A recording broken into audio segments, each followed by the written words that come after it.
নবাবখানা। এই যেটা পেছনে না? হ্যাঁ, 3টে মহল আছে, 3 মহল, মসজিদ, মন্দির, গির্জা। বাহ, দেখেছেন 3টে। আর এটা ইটালিয়ান এতে রাজার মুকুট, রানীর মুকুট। ওই যে মুকুটগুলো রাজার মুকুট, রানীর মুকুট। ওই যে ওপরে। আর একটা, আচ্ছা, এই রাজবাড়িতেই সূর্যতপা, সাহেব বিবি গোলামের মতো কালজয়ী বাংলা সিনেমা শুটিং হয়েছিল। ইংরেজদের আমলে যেহেতু এদের শ্রীবৃদ্ধি হয়, তাই এদের বাড়ির গঠনও ইউরোপীয় ধাঁচে বানানো হয়েছিল, যাতে ব্রিটিশ সরকারকে সন্তুষ্ট করা যায়। দূর থেকে দেখলে মনে হবে যেন সিন্ড্রেলার স্বপ্নের সেই রাজপ্রাসাদ।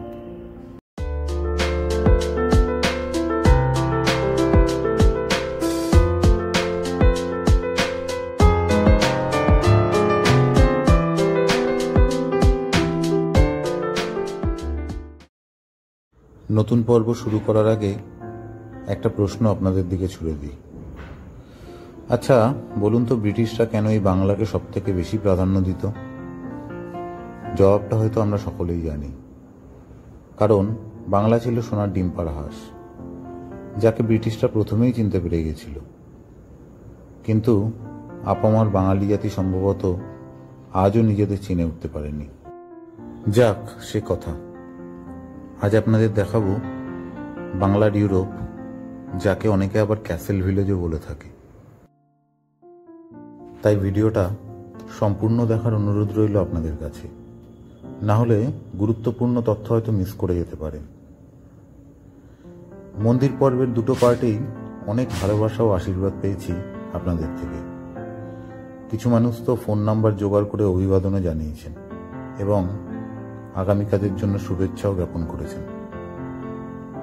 প্রত্যেকটি মানুষের কাছে আমরা ঋণী, যারা শুরু থেকে আজ পর্যন্ত আমাদের সাথে যুক্ত থেকে আমাদের কাজের প্রশংসা, শুভেচ্ছা ও সমালোচনা করেছেন।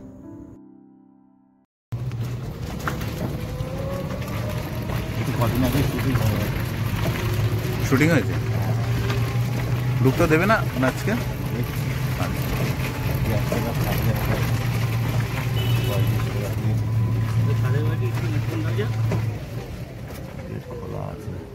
এসে পৌঁছেছি রাজবাড়ি পর্বের প্রথম গন্তব্য গায়েনদের রাজবাড়িতে। যে কোনো নর্মাল দিনে ভেতরে প্রবেশাধিকার এখানে নিষিদ্ধ। শুধু এখানে নয়, বল্লভ সাউদের বাড়িতেও একই নিয়ম। একমাত্র দুর্গাপূজার সময় সর্বসাধারণের জন্য খুলে দেওয়া হয়। সৌভাগ্যবশত আমরা ঢুকতে পেরেছিলাম। এর জন্য আমাদের সারথি আলিদাদাকে ধন্যবাদ জানাতে হয়।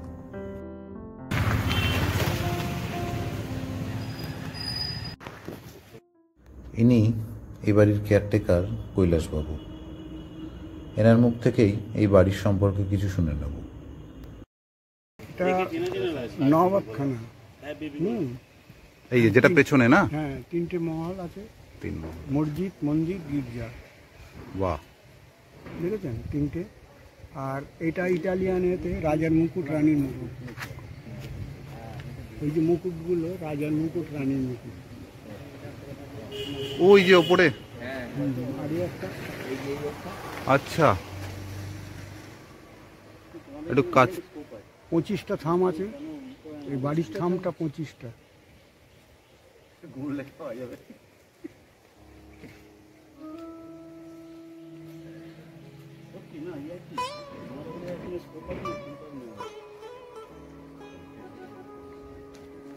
আচ্ছা, ওইটা কি? ওই যে ওইটা, ওটা রাস মন্দির। ওটা রাস মন্দির। রাস মন্দির, ওটা ফুলদোল হয়, রাস হয়, তারপর দোল হয়। 3 রকম ওখানে ঠাকুরকে তুলে সেবা দেওয়া হয়। আচ্ছা,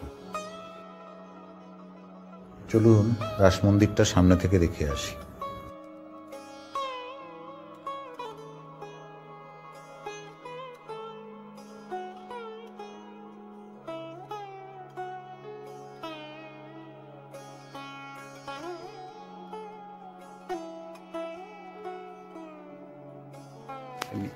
ওটা ভেতর অন্দরমহল। ওখানে দুর্গা পুজো হয়। দুর্গা পূজা হয়। আমরা তাহলে একটু ঘুরে দেখব। দেখুন। অন্দরমহলের দিকে যেতে যেতে জেনে নেওয়া যাক গায়েনদের সম্পর্কে কিছু কথা। গায়েনদের এই রাজবাড়ি তৈরি হয় শ্রী গোবিন্দচন্দ্র গায়েনের আমলে। গায়েনদের প্রধান ব্যবসা ছিল সোনালী পাটের রপ্তানি। এই সোনালী পাটের চাহিদা ব্রিটিশ সরকারের কাছে এবং পূর্ববঙ্গের সাতক্ষীরাতেও ছিল। এই ব্যবসা আরও উন্নতি লাভ করে শ্রী গোবিন্দচন্দ্র গায়েনের পুত্র মহেন্দ্রনাথ গায়েনের আমলে। এই আমলেই ব্রিটিশদের সাথে গায়েন, বল্লভ ও সাউদের সাথে সুসম্পর্ক গড়ে ওঠে। চলুন ভেতরে প্রবেশ করা যাক।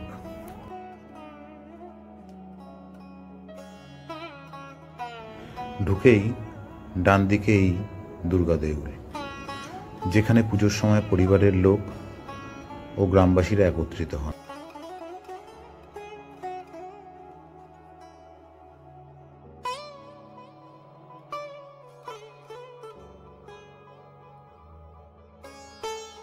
এই রাজবাড়িতেই সূর্যতপা, সাহেব বিবি গোলামের মতো কালজয়ী বাংলা সিনেমা শুটিং হয়েছিল। স্থানীয় লোকেরা আরও বলে, কলকাতার বহু নামকরা মেডিকেল কলেজ স্থাপনের পেছনেও এই রাজবাড়ির অবদান রয়েছে।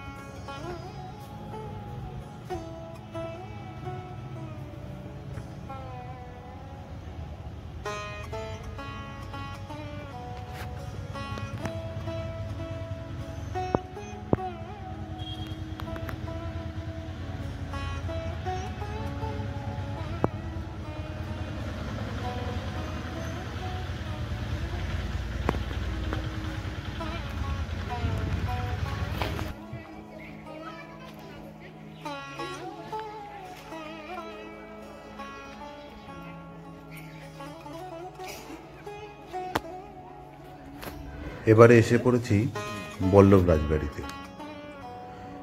এই রাজবাড়ি তৈরি করেন শ্রী শ্যামাচরণ বল্লভ মহাশয়। গায়েনদের রাজবাড়ি ও বল্লভ রাজবাড়ি প্রায় সমসাময়িক কালেই তৈরি। স্থানীয় লোকেদের মতে এই গায়েন, সাউ ও বল্লভরা আজও একত্রে ব্যবসা বাণিজ্য করে, যেমনটা সে যুগে হতো।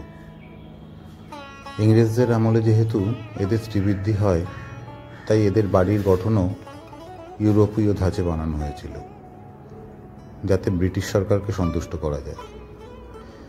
এই শ্যামাচরণ বল্লভ মহাশয় ছিলেন অত্যন্ত বড় হৃদয়ের মানুষ। একবার গ্রামে দুর্ভিক্ষ লাগলে উনি গ্রামের মানুষদের নিজের বাড়িতে এনে অন্ন সেবা করেছিলেন, যতদিন না সে দুর্ভিক্ষ দূর হয়েছিল।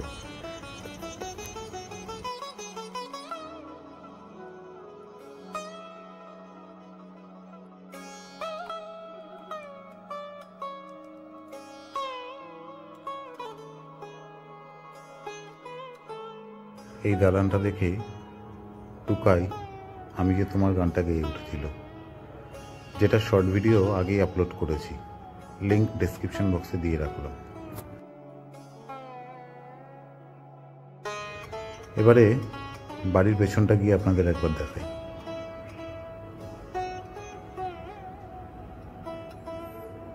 রাতের বেলা আসলে নিশ্চিতভাবেই গা ছমছম করত। সামনে একটা পুকুরও দেখা যাচ্ছে, চলুন এগিয়ে গিয়ে দেখা যাক।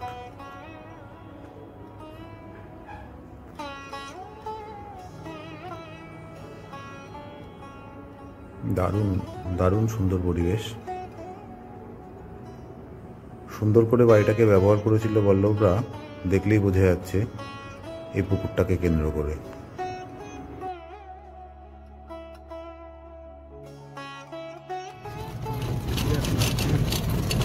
বাড়ি যখন বাবা জানতো না, ঠিক আছে, বাবা যখন হচ্ছে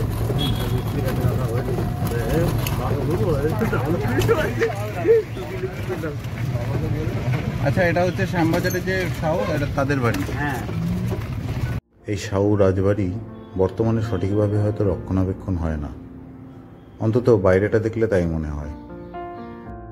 বর্তমানে শাহু রাজবাড়ির কিছু ঘর হেরিটেজ হোমস্টে হিসাবে ভাড়া দেওয়া হয়। ইন্টারনেটে খুঁজলে যোগাযোগ নাম্বারও পেয়ে যাবেন।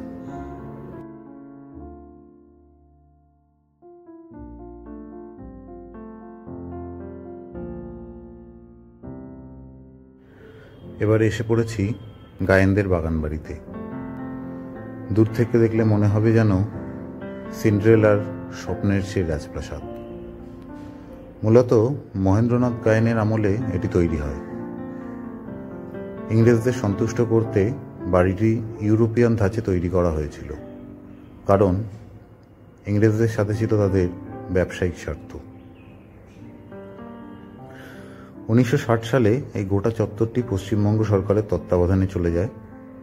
বর্তমানে এই চত্বরে প্রবেশ করতে গেলে সরকারি অনুমোদন প্রয়োজন।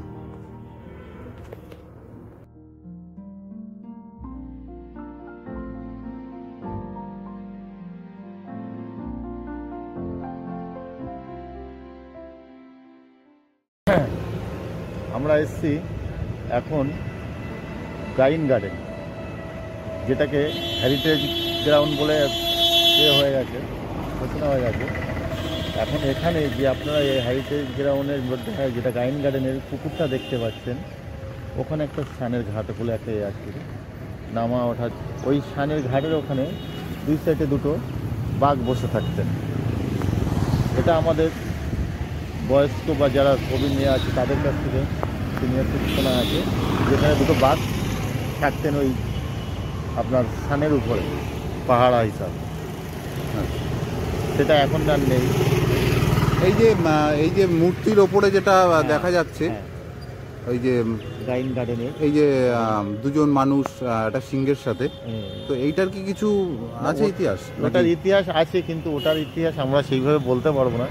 যেহেতু এটা প্রায় 300 বছরের পুরনো একটা সেই হিসাব করলে আমরা তো এমন কিছু জানি না। যেটুকু শোনা আছে সেটুকু হিসাবে বলছি। এটার একটা বহুত বড় রহস্য আছে, এবং এখানে আমরা এর ইতিহাস অনেক কিছু আছে। সেটা করলে যারা বয়স্ক আছে বা বয়সে আছে তাদের কাছ থেকে শুনলে কিছু না কিছু তারা বলতে পারবে। পরের পর্বে আপনাদের নিয়ে যাব চন্দ্রকেতুগড়ের 2500 বছরের ইতিহাসের সাক্ষী করাতে। শোনানোর আছে অনেক গল্প। ইতিহাসকে ভালোবাসলে সঙ্গে থাকবেন, ভালো থাকবেন।